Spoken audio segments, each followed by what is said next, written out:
Hey, Shalom Akim, Shalom, Shalom, giving all praises, glory, and honor to Yahweh, Ba'ashem Yahushai, Ba'ashem HaKadosh, double honors to the apostles and the elders, great millstone, of teachers of truth, and salutations to Akim and all Kwathim. Listen, may the blessing of election be upon your house. My name is Raquai, back in here with another quick Lord's will, as always, an edifying lesson. And for today's lesson, I wanted to read through this parable Yahweh Shai spoke about in regards to the rich fool, and just going through some of the understanding and the mindset that this individual has. Because when you really look at the way our people think, they think exactly like this individual, where they place a heavy emphasis in trying to acquire lots of substance, lots of riches, lots of wealth,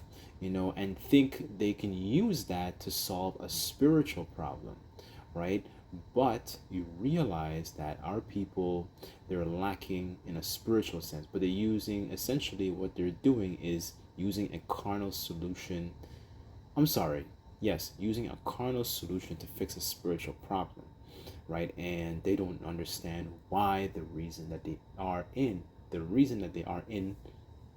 condition that they're in, right? So, and in recent events, when you look at what happened with our people in different Caribbean islands, like specifically like Jamaica, for example, a lot of our people, they might work and they might you know gather up a bunch of substance, and then they send it back, and they go back, and essentially they essentially want to live good in a very comfortable sense, where they have some substance put aside. Okay, I want to start excavating my piece of land, and I want to go start up this new business.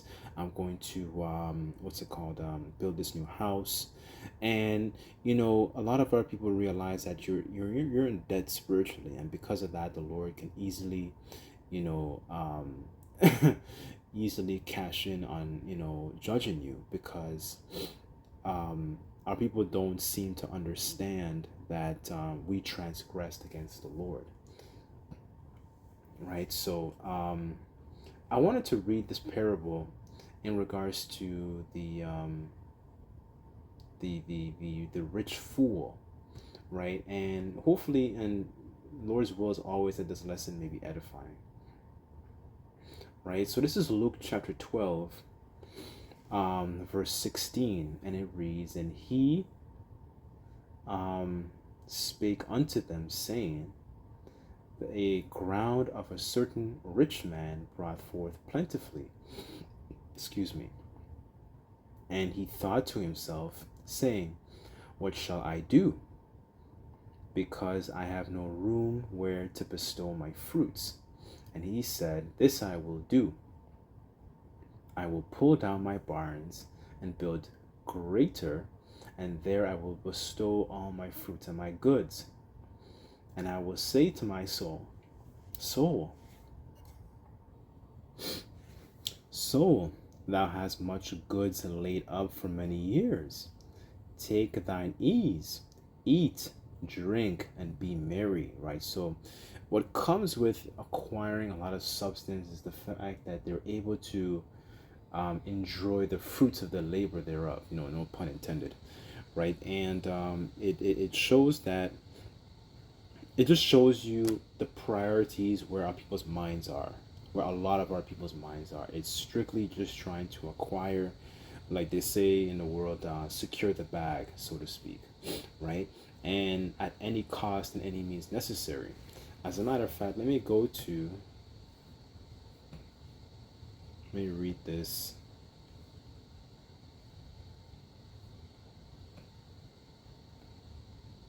One second.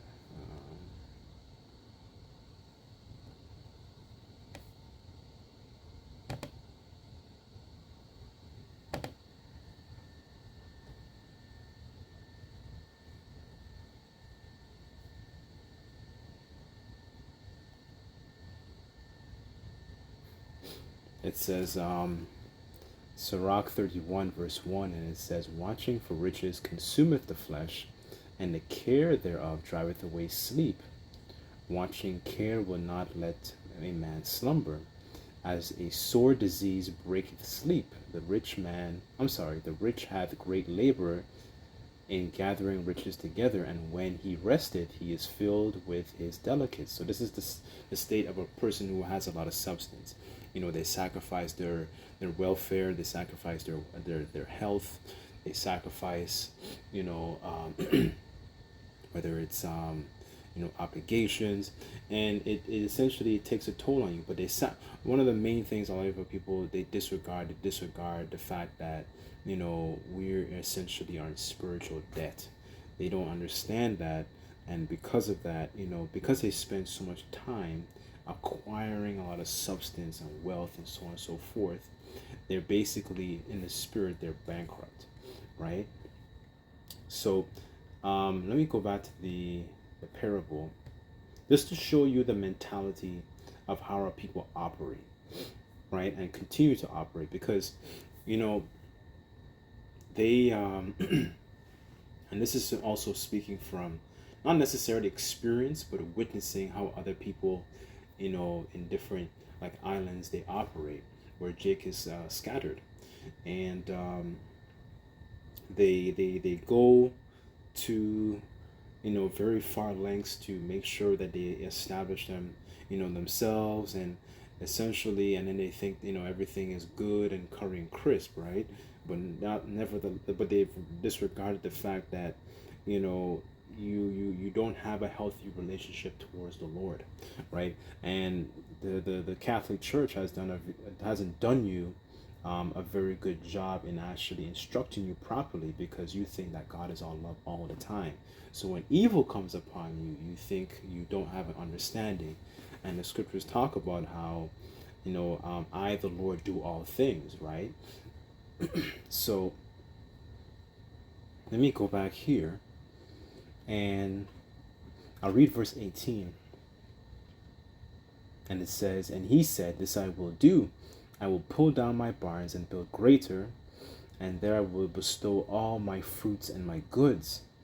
And I will say to my soul, Soul, thou hast much goods laid up for many years. Take thine ease, eat, drink, and be merry. But the Most High said unto him, Thou fool, this night thy soul shall be required of thee. Then who shall those things be which thou hast provided? So is he that layeth up treasure for himself, but was not rich towards the Most High." Right? So he was in the mindset of like, okay, let me build more bigger barns. I want to get some sheep. I want to get some more cattle. I want to get a bigger pasture, so on and so forth. I want to hire some more shearers, and so on and so forth. It shows you the mindset of where our people's minds are at, right? And in Babylon, you're not gonna get, and even where your tribes are located, because the curses are everywhere where you are located, right? Okay, so Babylon has not provided our people with the you strayed far away from the Lord, right? So the point really is that your mindset in like trying to acquire so much of these riches and substance, they've neglected their why they're in this condition that they're in, right? And using these endeavors to fix a spiritual problem, right? So where was I wanted to read this in Ecclesiastes, because I wanted to kind of get a mindset of how King Solomon spoke about all this pleasure. And remember, King Solomon had a lot of substance, whether it was all these different women, wives, concubines, you know what I'm saying? He had a lot. That's really the point here, right? And this is the conclusion that he came to in regards to having all this substance, right? So I want to read Ecclesiastes 2 and just read it through a little bit. And it says in verse 1, and it says, "And I said to myself, come on, let's try pleasure. Let's look for the good things in life. But I have found that this too was meaningless. So I said, laughter is silly. What good is it to seek pleasure? After much thought, I decided to cheer myself up with wine. And a while still seeking wisdom, I clutched at foolishness. In this way, I tried to experience the only happiness most people, I'm reading in the NLT by the way, find during their brief life in this world.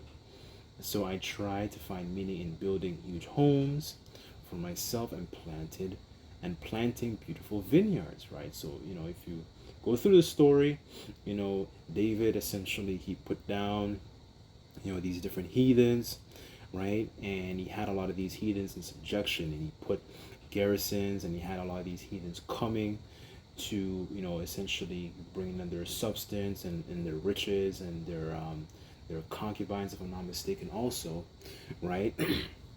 And then Solomon was able to forward and actually be able to construct, along with coupled with what's this guy's name, Hiram, right? And be able to get the cedar wood and be able to build the Lord's house, right? So, and then they were able to essentially, Solomon, he was able to enjoy a certain amount of time when it comes to peace, right? Having rest from these different heathens, right? So just to give you an understanding of where King Solomon was at, but this is the sort of conclusion and the mindset that he came to, right? And it says, I made gardens and parks and filled them with all kinds of fruit trees.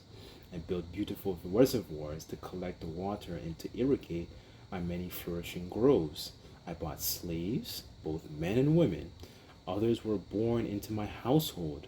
I also owned large herds and flocks, more than any of the kings who had lived in Jerusalem before me. I collected great sums of silver and gold and treasure of many kings and provinces. I hired wonderful singers, both men and women, and how many beautiful concubines. I had everything a man could desire. And so you see the type of mindset. And King Solomon had a lot of substance, right? And this is the sort of conclusion that he still came to. And our people are still strive to achieve this small fragment, but essentially it's tainted, right? You have to do things, you have to do wicked things to achieve those things, whether it's going to Hollywood and sacrificing family and so on and so forth, changing your plumbing, doing it up the what, doing all kinds of perverse things just to get a pseudo sense of pleasure, right? But the point is that it's all futile because you're not sovereign.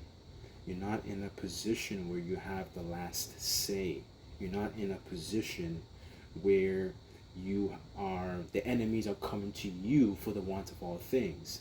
As the scriptures talk about, it's the latter.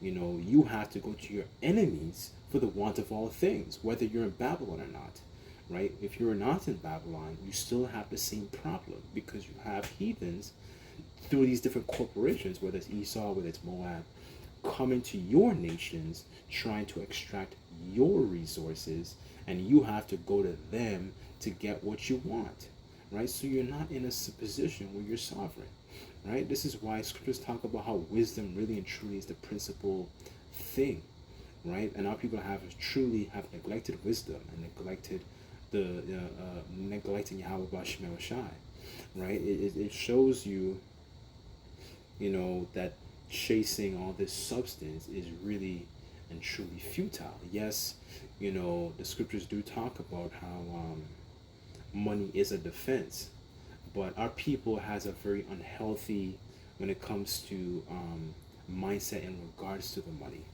right? So, and essentially they've gone so far where they've neglected the Lord, right? That's why the prophet Haggai, he said to the people that consider your ways. When you earneth into a bag of wages, you earneth it to put it into a bag of holes, right? Because our people at that time, they were neglecting the Lord's house, right? So Haggai had to kind of like, kind of kick them in the ass, right? But you're neglecting the Lord. Like the Lord was specifically making things difficult for you, just like you see in your different, places where you're scattered. Like I'll just use Jamaica as an example because Jamaica got hit with this horrible, crazy hurricane, but that was judgment because there's a lot of wickedness that happens in the Caribbean, right? And it goes to show that the Lord can still judge you regardless of you having all this substance or regardless of you actually being in Babylon. It shows you that we can't outrun judgment. So that's why the scriptures talk about to seek now. Let me get that. Hold on. Excuse me.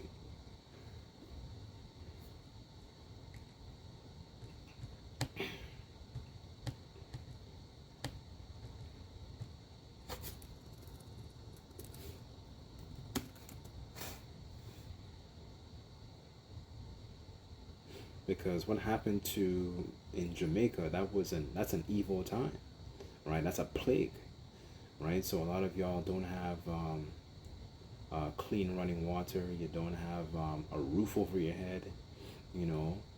But a lot of this is really just it's judgment, because scriptures say that shall there be evil in the city and no man and the Lord hath not done it, to roughly paraphrase, right? That's judgment from the Heavenly Father, right?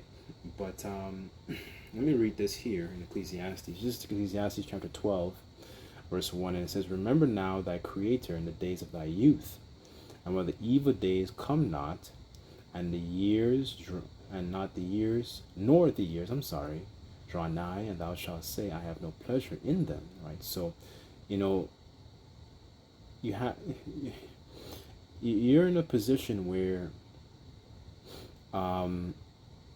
you having substance is not going to circumvent the curses. That's number one. And it doesn't circumvent judgment. So pretty much what I'm getting at is, at the end, when it comes to the conclusion of this rich fool in this parable, he had all this riches towards his barns and his endeavors, but he did not have a rich relationship with Yahweh Bashem Yahushai. Like how much, when you think about it, like I'll use Daniel as an example. Like Daniel, the Lord remembered him in a time of trouble, and the Lord used the prophet Habakkuk to send him and bring him some food when he was in his time of trouble, right? And this is the kind of riches our people don't have, right? Let me get Proverbs 11.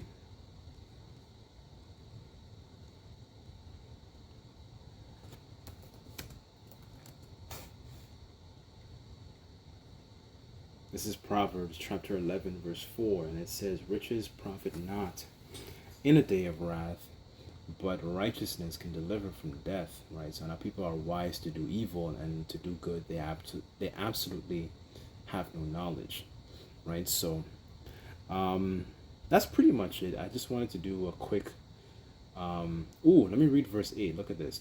Hold on. Excuse me. I want to jump down to verse 8. And it says the righteous is delivered out of trouble. So this is exactly what I was just referring to when it comes to Daniel when he was in the lion's den. And it says, and the wicked cometh in his, and the wicked cometh in his stead, right? So this is the kind of thing it shows you the perks of being righteous, right? It's not just about conduct. It shows that you conform to the way the Lord has designed you to be, right? So you don't you have treasures in heaven, right?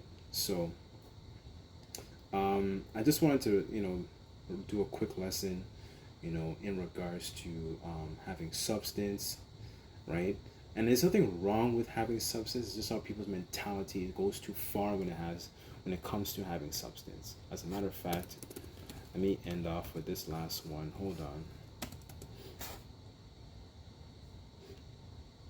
This is Psalms chapter 62, verse 10, and it says, trust not in oppression, and become not vain in robbery. If riches increase, set not your heart upon them. Right. So this is, you might have some substance today, but all tomorrow you realize, draconian measures, the bank account freeze, whatever.